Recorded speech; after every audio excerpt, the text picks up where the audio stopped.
আচ্ছা, সমুদ্রের পাড়ে গেলে আপনাদেরও কি মনে হয় সমুদ্র আপনাদের সাথে কথা বলছে? যখন হঠাৎ করে যাই সমুদ্র পাড়ে তখন খুবই ভালো লাগা কাজ করে। বাট যখন এক দৃষ্টিতে অনেকক্ষণ তাকিয়ে থাকা হয় সমুদ্রের দিকে তখন কেন জানি অজান্তে অনেক কিছু মনে এসে মনটাই খারাপ হয়ে যায়, তাই না? তখন একটা পর্যায়ে গিয়ে মনে হয় আসলে আমি আমার মনের যত কষ্ট আছে অর যত কিছু আছে I just think আমি সব বলে দিতে পারবো এখানে দাঁড়িয়ে তাকে। যাই হোক, ভিডিওতে ফিরে আসে। আজকের এই ভিডিওটা বেশ কয়েকদিন আগের করা।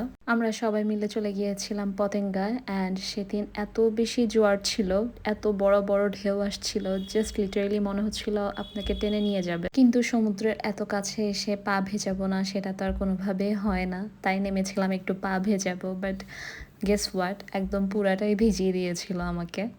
আমার সাথে আমার ছোট খালামণিও এসেছিল অ্যান্ড সি হোয়াট, আমার ছোট খালামণিও এত বিশাল বড় সমুদ্র দেখে তার কষ্টের সাগরে ডুব দিয়ে দিয়েছিল। সমাধি ভেঙে মনের শিকল ছিঁড়ে পাখি যায় উড়ে যায়, তোমায় পাবো না জানি শুধু চোখের পানি দিয়ে গেলে আমার। আচ্ছা প্লিজ কেউ এই পার্টটুকুকে সিরিয়াসলি নিয়ে নেবেন না। আমি জাস্ট একটু ফান করার জন্য, ওনার সাথে একটু মজা নেওয়ার জন্য এই পার্টটুকুতে একটু সং অ্যাড করে দিয়েছি অ্যান্ড অবভিয়াসলি আপনারা যেন একটু এন্টারটেইনমেন্ট পান।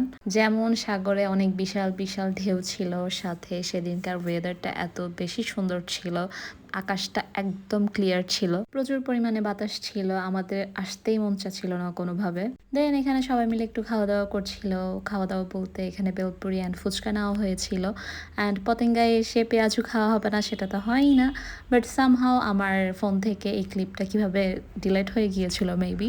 ওখানে খাওয়া দাওয়া শেষে আমাদের হাতে আরও বেশ কিছুক্ষণ সময় ছিল, আর যেহেতু খালামণিরাও চলে যাবে তো একটা স্পটে বসে থাকতে চাচ্ছিলাম না কোনোভাবে। পতেঙ্গা থেকে ডিরেক্ট চলে এসেছিলাম বোট ক্লাবে।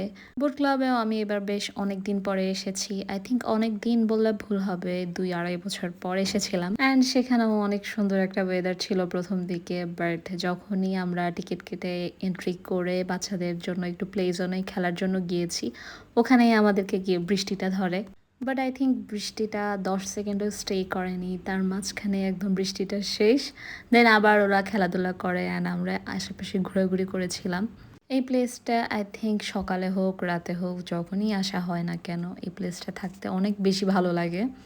আমি অল্প কয়েকটা ক্লিপ নিয়েই আমি লিটারেলি বসেছিলাম ওখানে, বসে বসে হাওয়া খেতে অ্যান্ড চারপাশটা দেখতে এত বেশি ভালো লাগছিল, কোনো কিছু করতে ইচ্ছে করছিল না। ইভেন সেখানে আমি আমার একটা পিকও নেইনি, ইভেন মারিয়ামেরও নেইনি, কেউ তেমন কোনো পিকচার্স তোলেনি। আমার ক্ষেত্রে এই ব্যাপারটা অনেক হয়েছে যে কোনো একটা সুন্দর ওয়েদার আমি যদি পাই, আমার কেন জানি ওখানে গেলে আর কোনো কিছু তুলতে আর পিকচার্স এসবে টাইম ওয়েস্ট করতে একটু ভালো লাগে না। আচ্ছা, আমার এরকম লং ভিডিওসগুলো আপনাদের কাছে কেমন লেগে থাকে প্লিজ আমাকে একটু কমেন্ট করে জানাবেন। আমি মাঝে মাঝে একটু কনফিউজড হয়ে যাই। যাই হোক, আজকের ভিডিওটা আমার এই পর্যন্তই। সবাই অনেক ভালো থাকবেন। আল্লাহ হাফেজ।